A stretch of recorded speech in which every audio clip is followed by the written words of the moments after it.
Hello students, तो हमने कल ओम्स लॉ कर लिया था, ओम का नियम। और उसके बाद हमने फैक्टर अफेक्टिंग रेजिस्टेंस, कौन कौन से ऐसे फैक्टर होते हैं जो रेजिस्टेंस को प्रभावित करते हैं, या रेजिस्टेंस किन किन चीज़ों पर निर्भर करता है, वो भी हमने कर लिया था। एक लेंथ था, दूसरा क्रॉस सेक्शन एरिया था, एक लंबाई थी, दूसरा अनुप्रस्थ काट क्षेत्रफल था। ठीक है, उससे अगला जो हमने किया था कि रेजिस्टिविटी हम पढ़ रहे थे, प्रतिरोधकता क्या होती है उसके बारे में पढ़ रहे थे। वो मैंने कहा था कि कल करूँगा, मतलब आज करूँगा मैं resistivity.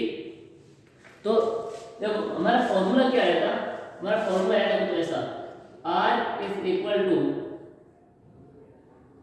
Row L upon A. ठीक है, ये आया था। यह R क्या है, यह R इज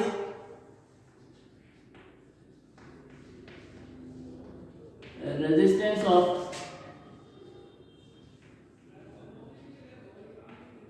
कंडक्टर, मतलब चालक का प्रतिरोध, चालक का प्रतिरोध। और यहाँ रो क्या है, या L इंटू पहले, या L जो है वो क्या है, चालक की लंबाई या length of conductor.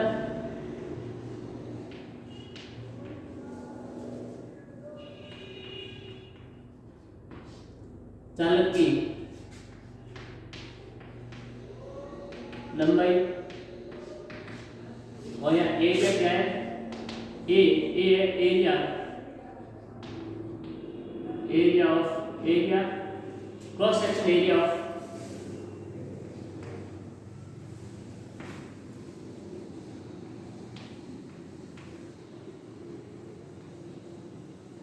Cross section area of conductor. ठीक है, मतलब चालक का अनुप्रस्थ काट क्षेत्रफल, चालक का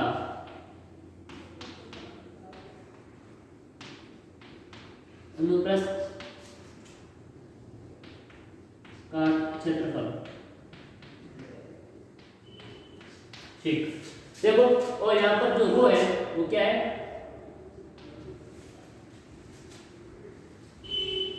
इसको हम बोलते हैं रो हिंदी में ऐसे लिखते हैं रो। इस ये क्या है, चालक की प्रतिरोधकता, चालक की प्रतिरोधकता, resistivity of conductor, resistivity of conductor. ठीक है कि नहीं। अब हमको लेंथ, ये तो हमने कल रिलेशन पर देखा था कि जैसे चालक की लंबाई बढ़ेगी, कंडक्टर की लेंथ बढ़ेगी, तो रेजिस्टेंस क्या होगा, बढ़ेगा। क्रॉस सेक्शन एरिया यदि चालक का बढ़ता है, cross section area of conductor is increase, then resistance is decrease. ठीक है जी। अब ये रो क्या है, इस रो को हम बोलते हैं चालक की प्रतिरोधकता, हम बोलते हैं रेजिस्टिविटी ऑफ कंडक्टर। देखो ये क्या होती है, इधर देखना कि यदि मैं क्या करूं, लेंथ को 1 मीटर कर दूं, मैं यूनिट लेंथ 1 मीटर कर दूं और एरिया 1 मीटर स्क्वायर कर दूं, तो ये R है रो के बराबर आएगा कि नहीं आएगा। देखो इधर कि L, मान लो कि मैंने कंडक्टर लिया, कोई भी कंडक्टर लिया मैंने,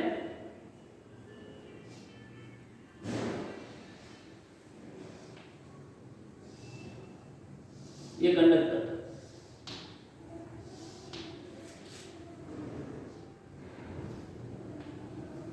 इसकी लेंथ है कुछ और इसका क्रॉस सेक्शन एरिया है। ठीक है कि अब मैं क्या करूं, इस कंडक्टर की, इस चालक की या कंडक्टर की मेरे को रेजिस्टिविटी चाहिए या मेरे को प्रतिरोधकता चाहिए। तो मैं प्रतिरोधकता कैसे निकालूंगा, तो मैं क्या करूंगा कि इस कंडक्टर का ये क्रॉस सेक्शन एरिया लूंगा, कितना क्रॉस सेक्शन एरिया लूंगा, 1 मीटर स्क्वायर। 1 मीटर स्क्वायर, मान लो कि क्रॉस सेक्शन एरिया कितना है, 1 मीटर स्क्वायर। और इसकी जो लेंथ है ये 1 मीटर स्क्वायर, और इसकी लेंथ लूंगा कितनी, यहां से यहां तक 1 मीटर, कितनी होगा 1 मीटर।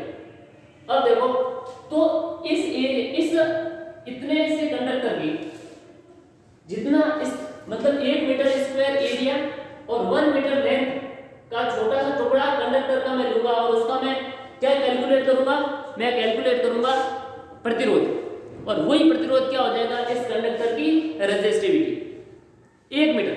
मान लो कि देखो कैसे, देखो ये इसका मैं R पता करूं तो R is equal to rho L upon A होता है, ठीक है।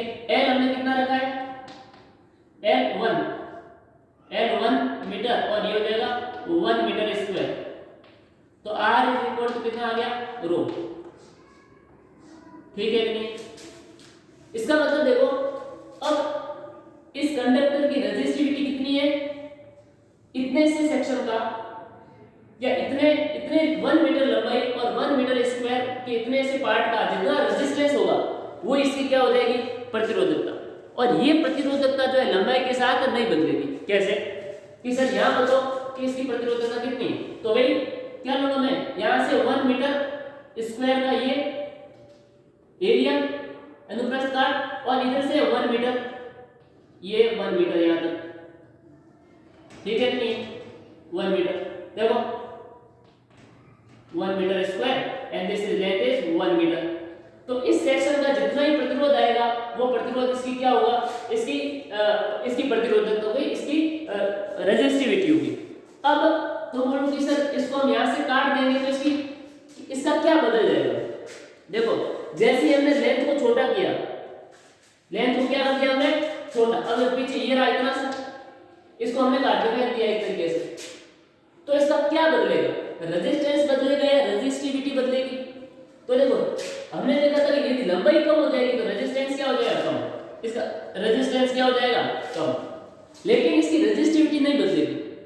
क्यों, हमको तो 1 मीटर स्क्वायर का चाहिए ना, ये तो 1 मीटर स्क्वायर ये ना इतना सा छोटा सा, इसका जितना प्रतिरोध है वो इसकी पूरे की क्या हो जाएगी रेजिस्टिविटी।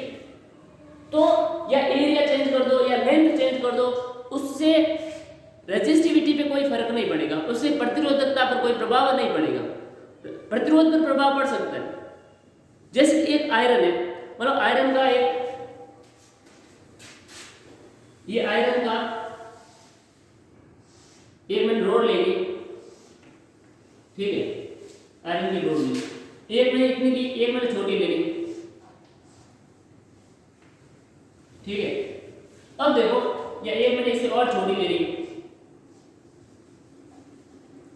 तो देखो हमने पता है कि इसकी लंबाई सबसे ज्यादा है, इसकी लेंथ सबसे ज्यादा, फिर उससे फिर इसकी, तो इसका प्रतिरोध सबसे ज्यादा, इसका प्रतिरोध सबसे ज्यादा, इसका प्रतिरोध इससे कम, इसका प्रतिरोध इससे कम, सबसे कम प्रतिरोध इसका। लेकिन इन तीनों की मटेरियल कौन सा है, ये मैंने लिया आयरन लोहा, क्या लिया लोहा, लेकिन इसका प्रतिरोध जो है सबसे ज्यादा इसका होगा, फिर इसका होगा, क्योंकि प्रतिरोध किस पे डिपेंड करता है, लेंथ पे डिपेंड करता है। लेकिन आयरन है, मटेरियल आयरन है, तो आयरन का कितना भी लंबा पार्ट ले लो, कितना छोटा पार्ट ले लो, उसकी रेजिस्टिविटी, उसकी प्रतिरोधकता सेम रहेगी, ठीक है। हाँ हो सकता है आपने एक लोहा ले लिया दूसरा सिल्वर ले लिया, मतलब तो देखो लोहे की और सिल्वर की, मतलब आयरन की और सिल्वर की प्रतिरोधकता अलग अलग हो सकती है, लेकिन एक लोहे के छोटा बड़ा पार्ट ले लो, लंबाई ज्यादा लंबाई का ले लो, कम लंबाई के ले लो, उससे कोई फर्क नहीं पड़ेगा रेजिस्टिविटी पर, प्रतिरोधकता पर कोई प्रभाव नहीं पड़ेगा। तो जो प्रतिरोधकता होती है वो किसी भी पदार्थ की क्या होती है, एक कैरेक्टरिस्टिक्स होती है, उसका एक गुण धर्म होता है, कैरेक्टरिस्टिक्स प्रॉपर्टी होती है। एक मटेरियल के लिए वो रेजिस्टिविटी सेम रहेगी, मतलब लोहे के लिए रेजिस्टिविटी सेम रहेगी चाहे वो किसी लंबाई का ले लो, ठीक है कि नहीं। लेकिन प्रतिरोध जो है वो छोटा पार्ट लेंगे लोहे का तो उसमें प्रतिरोध कम होगा, लंबा लेंगे उसमें प्रतिरोध ज्यादा होगा। लेकिन ओवरऑल यदि मैं बात करूं इसकी रेजिस्टिविटी, इसकी रेजिस्टिविटी, इसकी रेजिस्टिविटी, इसकी प्रतिरोधकता, इसका रो, इसका रो, इसका रो, तीनों रो क्या होंगे बराबर होंगे। क्यों होंगे बराबर, क्योंकि मटेरियल क्या है, आयरन है मटेरियल, और ये मटेरियल चेंज करेंगे तब प्रतिरोधकता बदलेगी। मान लो कि मैंने इसकी जगह क्या रख दिया, सिल्वर रख दिया, तो उस सिल्वर की लोहे से अलग होगी प्रतिरोधकता, लेकिन लोहे के छोटे बड़े पार्ट लेने से उसकी प्रतिरोधकता नहीं बदलती है। क्यों? क्योंकि हमें तो क्या चाहिए, 1 मीटर स्क्वायर और 1 मीटर लेंथ के सेक्शन की जितना प्रतिरोध होता है वही उसकी क्या होती है, प्रतिरोधकता होती है। अरे समझ में गया? तो प्रतिरोधकता एक छोटे से पार्ट की क्या होती है, उस छोटे से पार्ट का क्या होता है, प्रतिरोध होता है, लेकिन उसकी कंडीशन क्या है कि उस सेक्शन की लंबाई कितनी होनी चाहिए,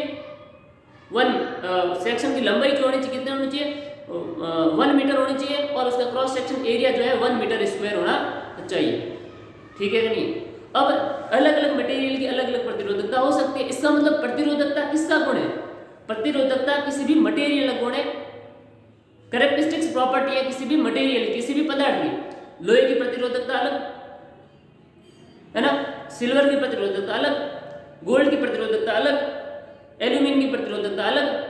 लेकिन यदि एल्यूमिनियम का छोटा बड़ा पार्ट ले लेंगे, मान लो कि हमने क्या किया, एल्यूमिनियम की प्रतिरोधकता निकाली 1 मीटर स्क्वायर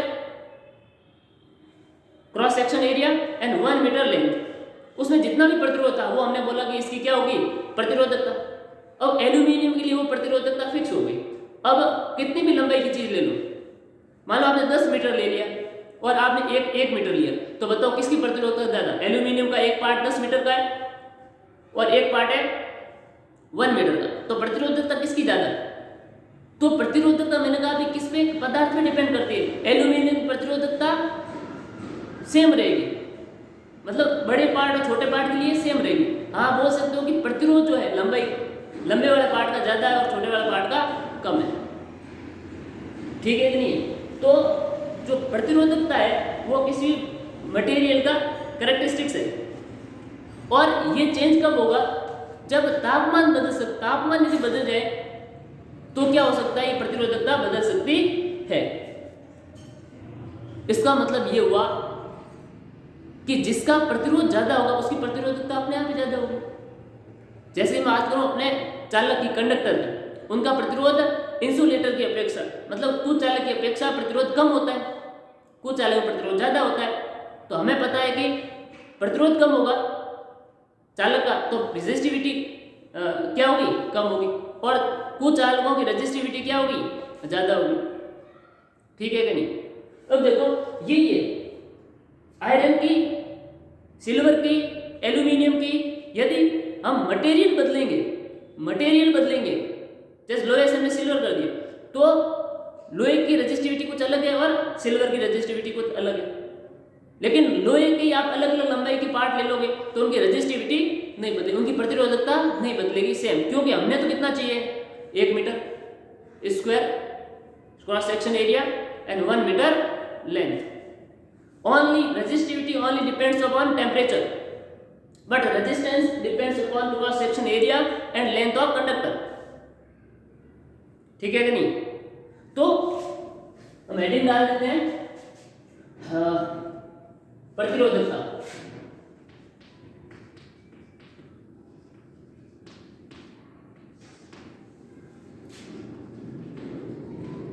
रेजिस्टिविटी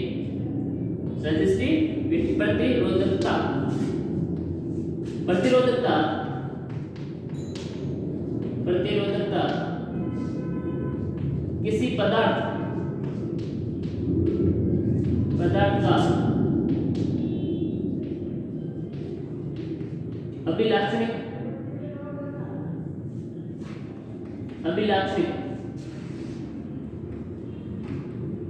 गुणधर्म होता है,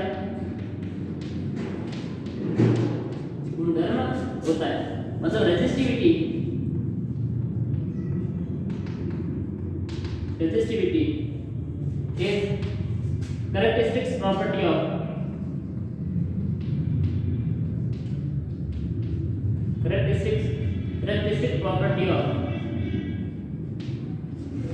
of material.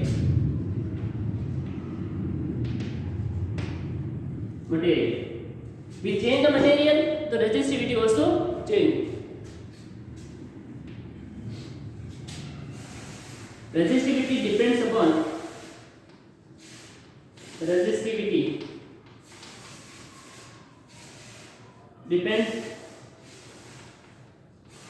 depends on temperature.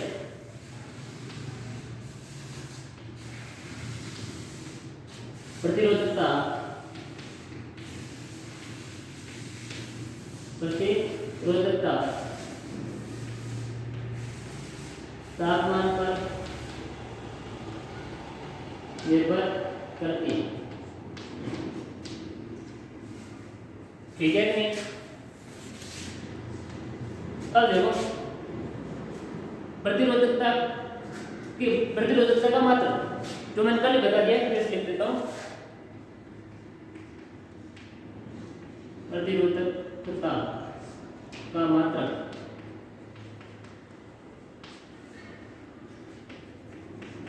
Unit of resistivity क्या हो जाएगा? ओम metre.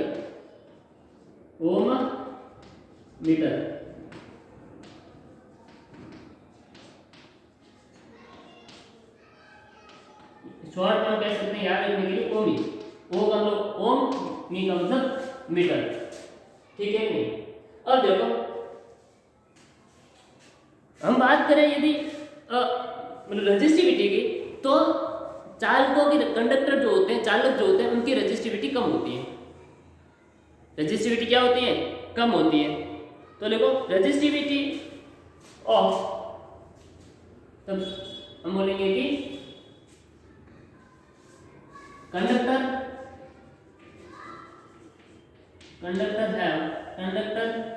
Have low resistivity in range of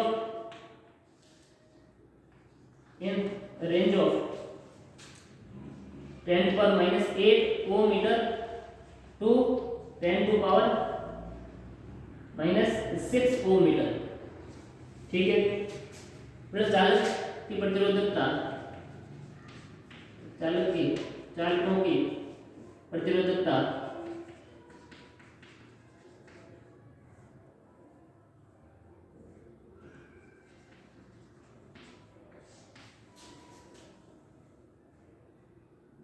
जो कंडक्टर एंड एलॉयज है ना, इधर मैं लिख दूं कंडक्टर एंड एलॉय। एलॉय का मतलब होता है मिश्र धातु, है ना। चालकों या चालक और मिश्र धातु की प्रतिरोधकता, है ना, या हम कह सकते हैं मेटल एंड एलॉय। क्या बोलेंगे? मेटल एंड एलॉय, है ना। क्योंकि इसको मैं सुधार देता हूं फिर से।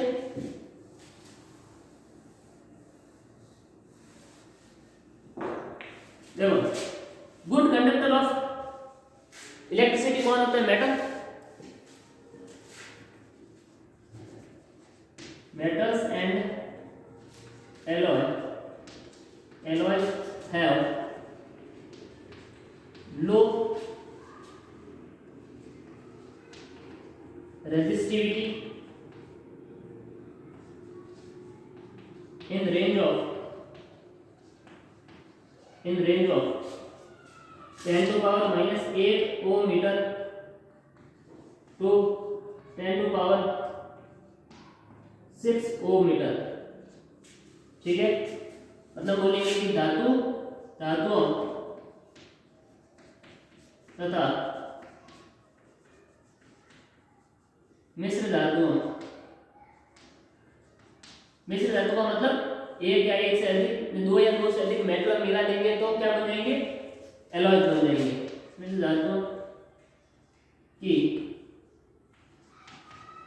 प्रतिरोधकता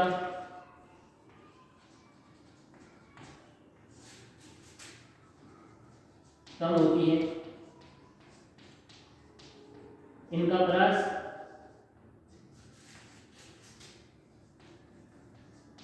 10 to power minus 8 ohm metre से 10 to power minus 6 ohm metre होती है। तो देखो रेजिस्टिविटी कम होगी तो ये क्या होंगे? मतलब रेजिस्टेंस कम होगा तो ये क्या होंगे? विद्युत के ऐसे चालक होंगे, विद्युत के गुड कंडक्टर होंगे। So that so that they are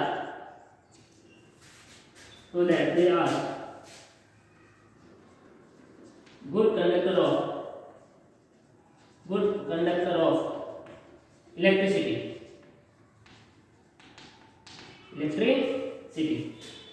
ये विद्युत के अच्छे चालक होते हैं।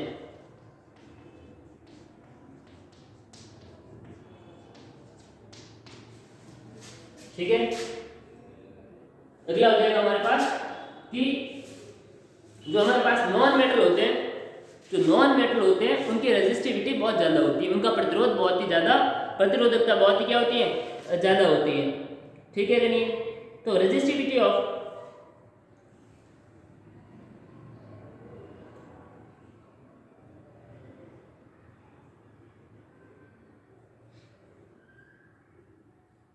इसलिए the resistivity of insulators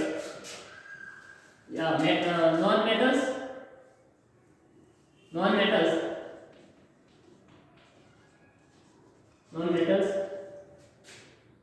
have very high resistivity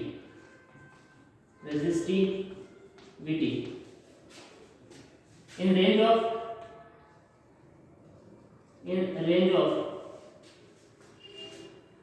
10 to power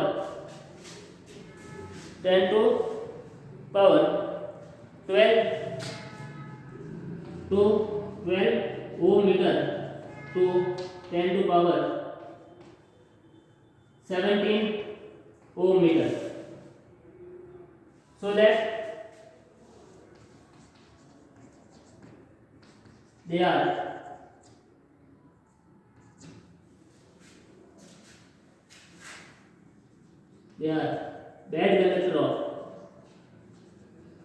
bad conductor of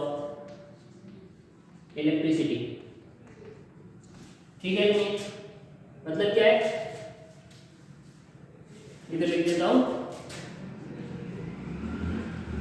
अधातु होती है, क्या होती है, विद्युत रोधी।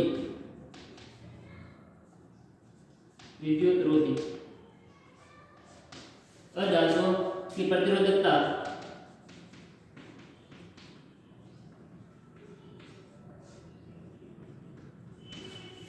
कुछ होती है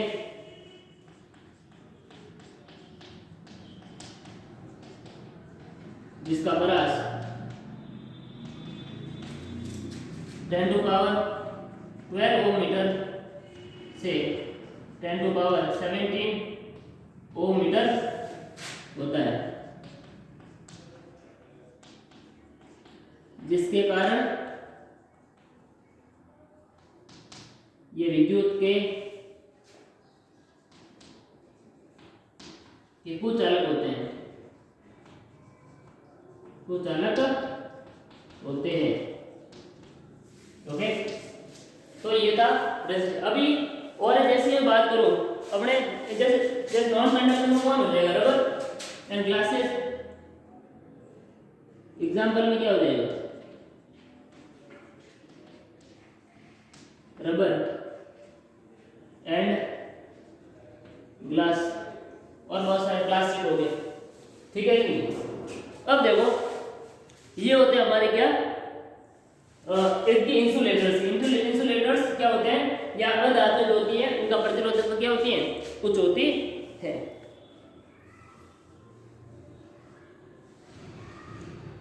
देखो अब जो बात करें हम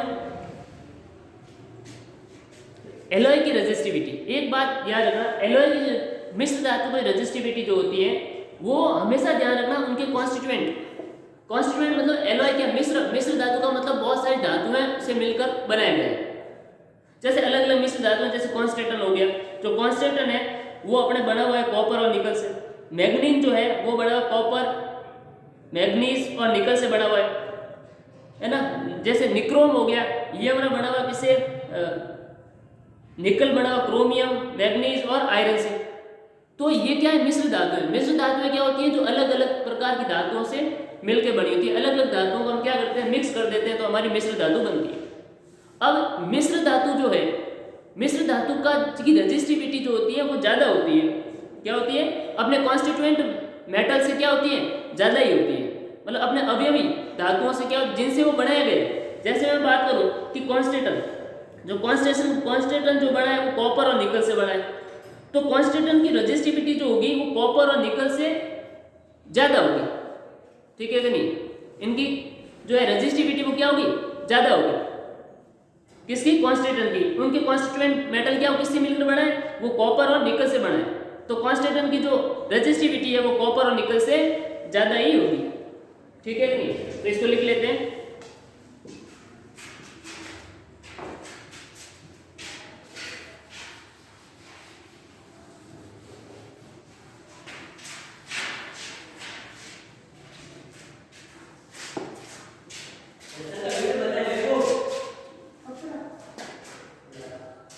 अगले लिख देते हैं कि मिश्र धातुओं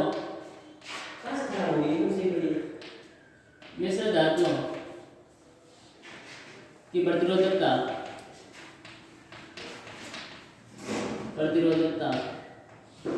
अपने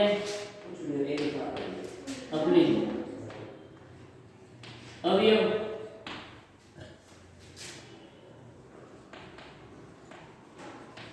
धातुओं से अधिक होती है। ठीक है कि नहीं? तो alloy resistivity of alloy is generally higher than resistivity of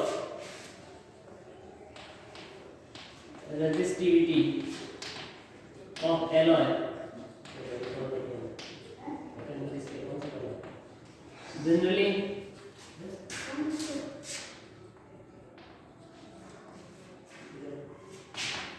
higher than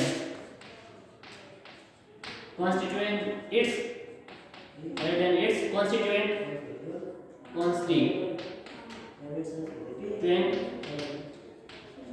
matter.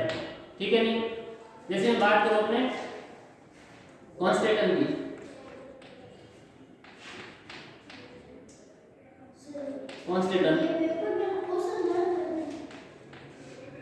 की बात करना है तो कॉन्स्टेंटन क्या, उसके बाद इसको बाद में लिख लेंगे क्योंकि इसके बाद ये टॉपिक है अपना। ठीक है कि नहीं? अब देखो ये जो एलॉय जो होते हैं इनकी एक खास बात होती है कि ये जो है वो आसानी से जलते नहीं है। मतलब इनको काफ़ी गर्म कर दो फिर भी ये जलेंगे नहीं, मतलब ये मेल्ट नहीं होंगे। तो ये बढ़िया कि यदि कोई, जैसे कि हम आयरन हमारी जो इलेक्ट्रिकल आयरन होती है, प्रेस जो बोलते हैं, वो हम कपड़ों पे करते हैं तो वो ज़्यादा गर्म होती है। ठीक है? और गर्म होने के बाद वो पिघलती है, कभी वो नहीं पिघलती क्योंकि वो एलॉय से बनी होती है। एलॉय ज़्यादा तापमान पर बर्न नहीं होते, ऑक्सीडाइज नहीं होते, पिघलते नहीं। ठीक है? जैसे कि हम बात करें, हम जो पानी में रोड डालते हैं वो भी गर्म करनी पड़ती है बहुत ज़्यादा, इससे पानी गर्म हो तो वो भी पिघलती नहीं है, वो एलॉय से बनी होती है। तो एलॉय जो जनरली जो है हाई टेम्परेचर पर क्या नहीं होते हैं? ऑक्सीडाइज नहीं होते हैं, बर्न नहीं होते हैं। ठीक है कि नहीं? और इसकी वजह से इनको यूज किया जाता है इलेक्ट्रिकल जो है हीटिंग डिवाइसेस बनाने में, जैसे कि इलेक्ट्रिकल आयरन हो गई या अपने टोस्टर हो गया आदि बनाने में की जाती है। ठीक है कि नहीं? तो लिख लेते हैं इधर मिश्र धातुओं का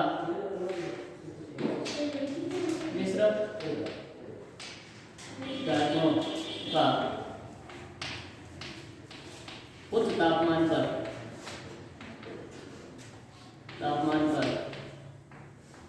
दहन नहीं होता है। इस कारण इनका उपयोग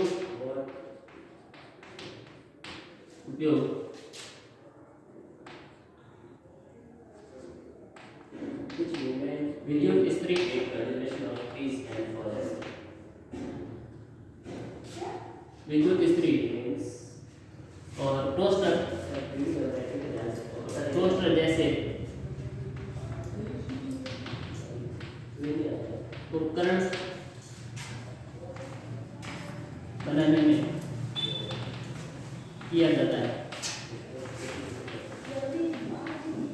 alloy do not burn, oxidize, oxidize at high temperature, at high temperature,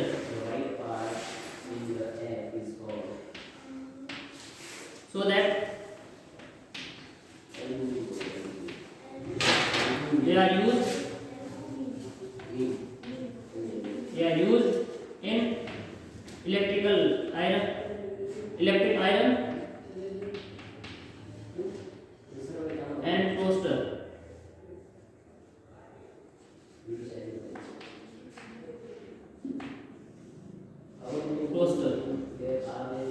ठीक है, टोस्टर, ठीक है कि नहीं? तो जैसे कि इनको बनाने में यूज करते हैं, ओके, ठीक है कि नहीं? अब टंगस्टन, जो टंगस्टन होता है उसका हम यूज करते हैं, जो बल्ब के जो फिलामेंट होते हैं उसमें यूज करते हैं हम टंगस्टन का यूज, ठीक है? मैं यहाँ लिख देता हूँ, जैसे कि हम बात करें बल्ब होता है ना,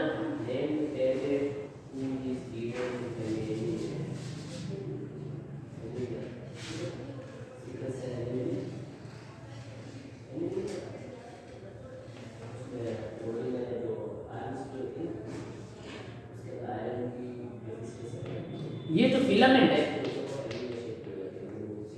फिलामेंट ये किसका होता है? टंगस्टन का बना होता है। किससे बना होता है? टंगस्टन का, ठीक है ना? तो टंगस्टन इज यूज,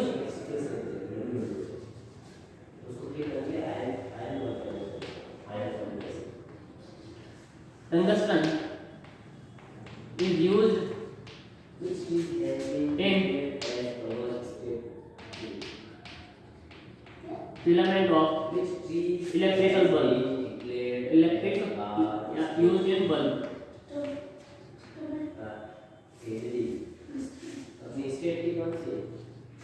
ठीक है? तो टंगस्टन का उपयोग, टंगस्टन का उपयोग बल्ब के तंतु में किया जाता है, ठीक है नहीं? ये बल्ब का जो तंतु होता है ना, ये फिलामेंट, ये किससे बना होता है? टंगस्टन से बना होता है, ओके? और हम बात करें जैसे कि अपन कॉपर होता है, और कॉपर और जो एल्यूमिनियम होता है उनका यूज हम करते हैं क्या? इलेक्ट्रिकल वायर के रूप में, मतलब इलेक्ट्रिसिटी ट्रांसमिशन के रूप में हम करते हैं। किसका? कॉपर एंड एल्यूमिनियम का। तो aluminium and copper are use, copper and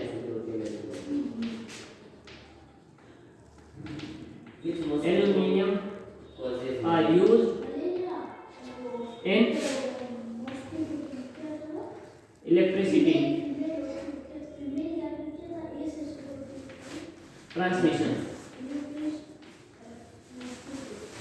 electricity transmission, मतलब कॉपर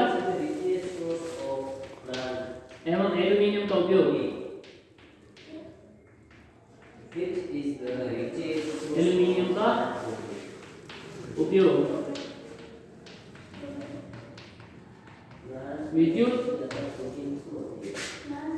ट्रांसमिशन में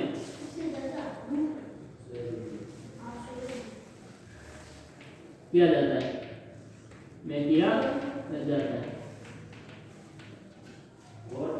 ओके? तो ये था इसकी पूरी रेजिस्टिविटी के बारे में। अब देखो अगला हम पढ़ते हैं कि कंडक्टर की रेजिस्टिविटी कितनी होती है, और एलॉय की रेजिस्टिविटी कितनी होती है, और इंसुलेटर की रेजिस्टिविटी कितनी, अलग अलग इंसुलेटर होते हैं उनकी रेजिस्टिविटी कितनी होती है।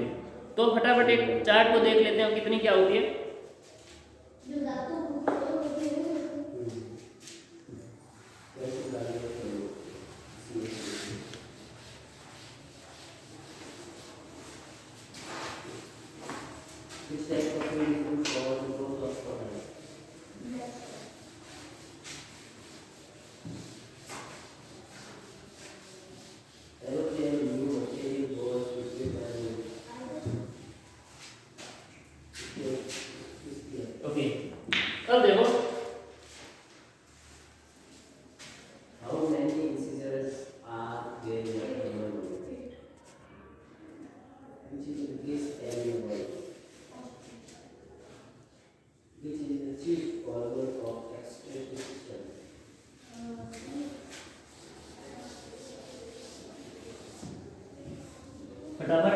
देख लेते हैं।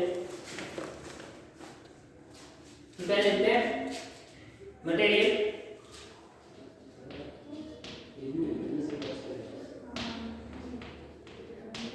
पदार्थ, और ये पदार्थ पहले लिखते हैं चालक वाले, मतलब जो कंडक्टर है।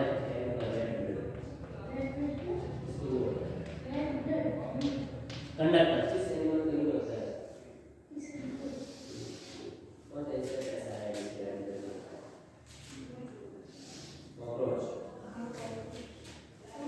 और उसके बाद जो है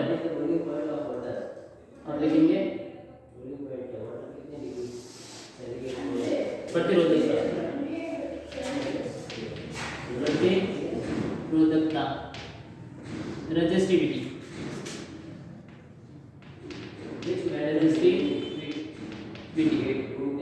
जिसकी यूनिट है ओम मीटर। ओके, तो पहले हम मैटर जो है, मटेरियल जो है वो लिख लेते हैं। जो कौन कौन से हैं जो चालक है, पहला है सिल्वर, सिल्वर, सिल्वर। तो सिल्वर की रेजिस्टिविटी जो होती है वो होती है 1.60 into 10 to power -8 ohm metre. ठीक है, उसके बाद हमारा कंडक्टर है कॉपर,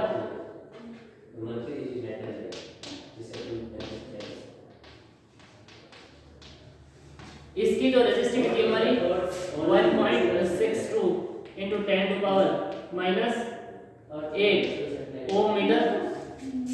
इसके बाद हमारा अलग है एल्यूमिनियम,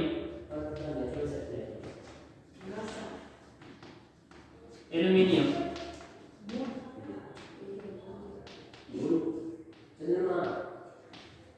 एल्यूमिनियम, इसकी जो हमारी रेजिस्टिविटी होती है 2.63 into 10 to power -8 ohm metre. अगला है टंगस्टन,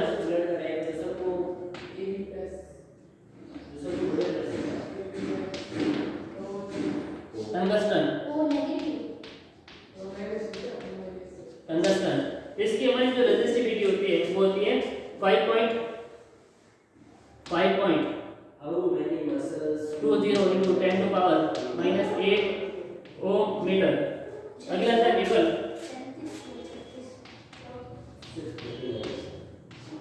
निकल जो है इसकी हमारी जो रेजिस्टिविटी होती है वो होती है 6.84 into 10 to power -8 ohm metre. 10 to power 8, 10 to power 8, 10 to power सब में 10 to power माइनस कितनी है 1, बहुत कम रेजिस्टिविटी है इनको। अगला हमारा आयरन, इसकी जो रेजिस्टिविटी होती है 10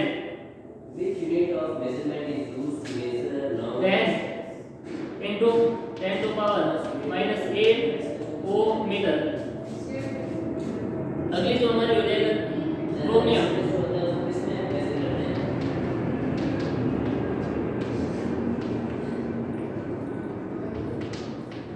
क्रोमियम, इसकी जो हमारी रेजिस्टिविटी होती है वो 12.9 into 10 to power -8 ohm metre.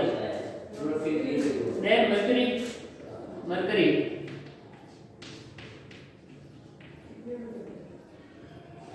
इसकी जो हमारी रेजिस्टिविटी होती है 94 into 10 to power -8 ohm metre. Then manganese,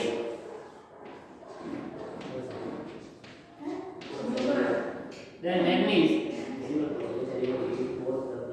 then manganese,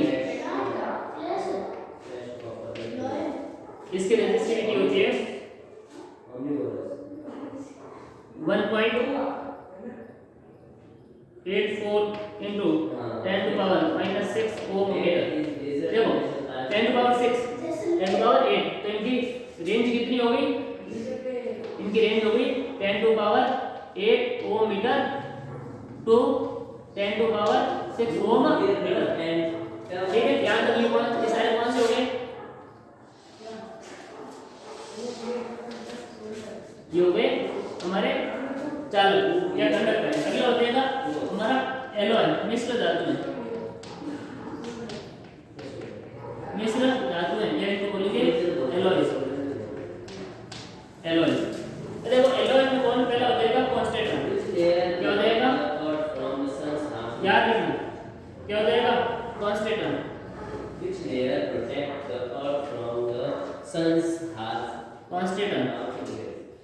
constant जो है वो ई से स्टार्ट होता है। ये इलेक्ट्रॉन लेवल्स कांस्टेंट ये जो है ये किस से बना हुआ है? This is alloy of copper and निकल। कॉपर एंड निकल, कॉपर और निकल से क्या बना है? कांस्टेंट। इसकी जो रेजिस्टिविटी होती है वो होती है 49.10 to power 6 ohm metre. Second is what? Manganese. Manganese क्या हो जाएगा? मैग्नीज नहीं, मैग्नीज क्या हो जाएगा? मैग्नीज। मैग्नीज ये किसका एलॉय है? Alloy of copper, manganese and निकल। ठीक है, ये किससे से बना हुआ है? कॉपर, मैग्नीज एंड निकल से बना हुआ है। इसकी जो रेजिस्टिविटी होती है वो होती है 44 into 10 to power -6 ohm metre. And इससे अगला हो जाएगा निक्रोम। अगला हो जाएगा निक्रोम। निक्रोम, ये निक्रोम किससे बना हुआ है? निक्रोम है निकल से, क्रोमियम, मैग्नीज एंड आयरन। ये मैग्नीज, क्रोमियम, निकल, क्रोमियम, मैग्नीज एंड आयरन, इनसे ये क्या बना हुआ है? निक्रोम। और इसकी जो रेजिस्टिविटी जो होती है वो होती है 100 into 10 to power -6 ohm metre. ठीक है जी, ये हो गया हमारे कौन से? एलॉय। अगला अगला देखते हैं अपन, हमारे कुछ है इंसुलेटर्स जो है उनका विद्युत रोधी। विद्युत रोधी इंसुलेटर। इंसुलेटर, इंसुलेटर में पहला हो जाएगा कांच, ग्लास। और इसकी जो रेजिस्टिविटी होती है वो होती है 10 टू पावर 10 से 10 टू पावर 14 के बीच में।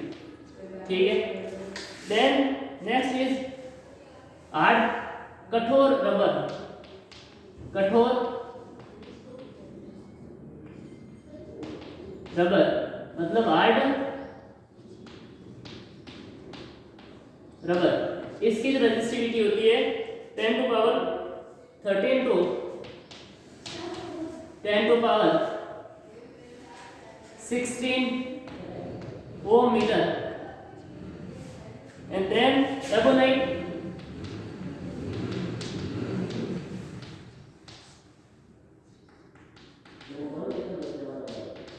एबोनाइट, एबोनाइट क्या होता है? जो जिससे हमारे जो स्विच बने होते हैं ना वो एबोनाइट, वो भी एक इंसुलेटर है। और उसकी रेंज जो होती है 10 to power 15 to 10 to power 17 ohm metre. Then next is diamond.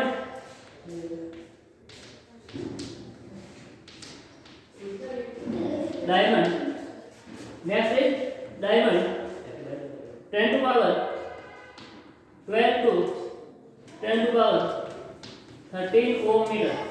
And next is paper, कागज,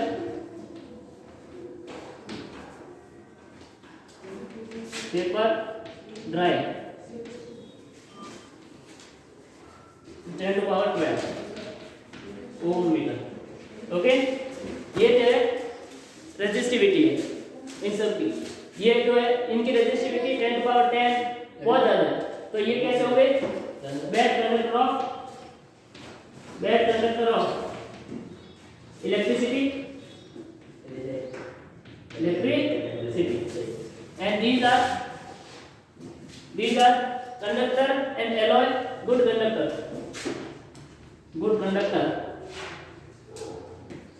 of electricity because of resistivity is very low, and this resistivity is very high. Okay, तो this is note, and ये होगी, ये याद नहीं करना है, लेकिन ये रेंज पता करनी है कि कंडक्टर जो है उनकी रेजिस्टिविटी हाई होती है या नहीं, लो होती है, इस कारण गुड कंडक्टर ऑफ क्या होता है, इलेक्ट्रिसिटी होता है।